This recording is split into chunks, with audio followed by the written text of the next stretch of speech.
Today we are building this modern 3-piece spinning nesting tree. This tree is sure to be a showstopper.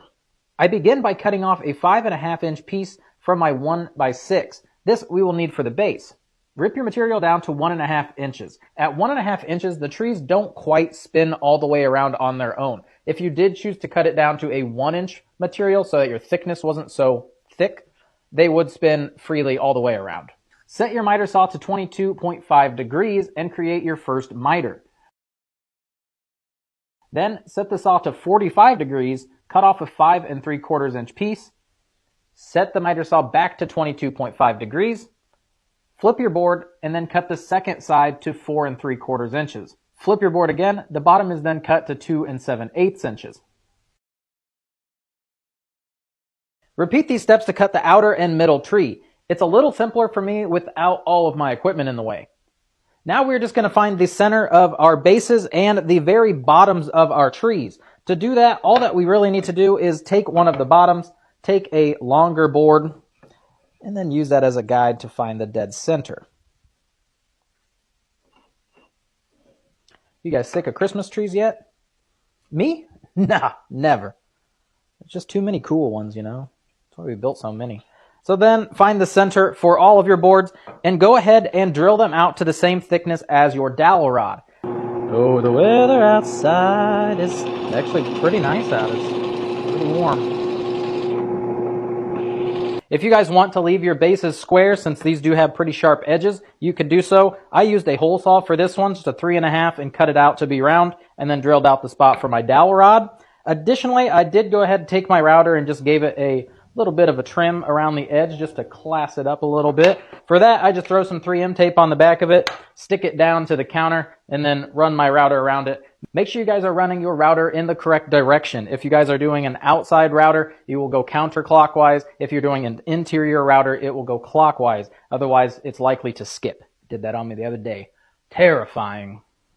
Next on the list, we are just going to go ahead and measure for our dowel rod. So right here, so I am cutting to 4 3/4 inches because I do have to account for the thickness of the material.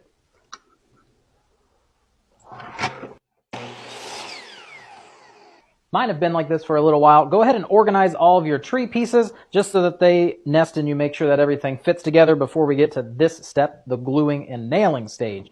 So for that, all that we are going to do is apply just a little bit of wood glue. I just have a Titebond 3 because I have a lot of it. Wow, that is milky.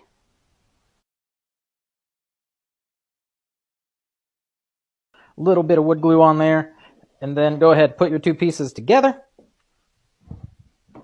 I am using an 18 gauge 1.25 inch nail. Go ahead and guess how many you think this total project is going to take, both trees, both of them. Take your guess.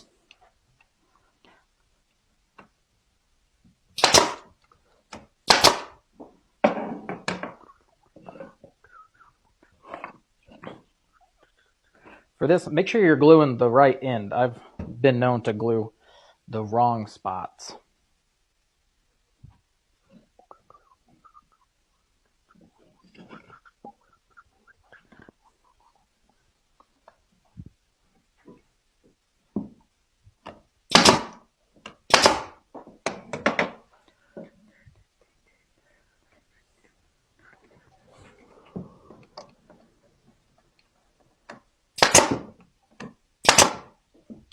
Make sure for this joint at the top that you are firing a nail to get into the meat.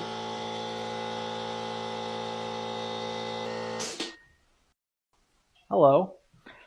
Make sure that you are firing a nail into the meat of this piece. You don't want the nail to fire through the tops all the way through, so make sure that you are firing it into a good meaty spot in the bottoms.